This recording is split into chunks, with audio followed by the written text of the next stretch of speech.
ఈ రోజైతే మహి స్కూల్‌కి 11:30కి వెళ్ళింది. అసలు ఈరోజు ఏమైనా నేను హాస్పిటల్‌కెళ్ళాలి. ఇంకా కొన్ని చిన్న చిన్న పనులున్నాయి. వద్దులే అని చెప్పని అనుకుంటున్నా. ఇంక అంతలోగా వాళ్ళ నాన్నొచ్చి లేదులే నేను తీసుకెళ్తా అంటే, సర్లే అని చెప్పి దాన్ని వెంటనే రెడీ చేసి పంపించా అనమాట. ఇంకా ఆ తర్వాత నేను హాస్పిటల్‌కి వెళ్ళాల్సిన పనుండి ఇంక నన్ను డ్రాప్ చేసేసి తను వెళ్ళిపోయారు.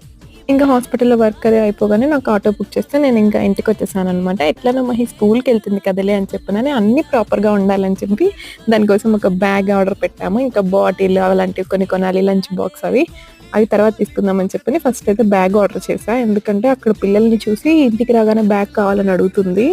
ఇంకా కొంచెం ఇంట్రెస్ట్‌గా వెళ్తదిలే అన్నట్టుగా ఇంక మేము కూడా దానికి బుజ్జి బ్యాగ్ ఒకటి ఆర్డర్ చేశామనమాట. అది చూసి ఏం మురిసిపోతుందో, చాలా బావుందంట. వాళ్ళ నాన్నకి థాంక్స్ కూడా చెప్తుంది.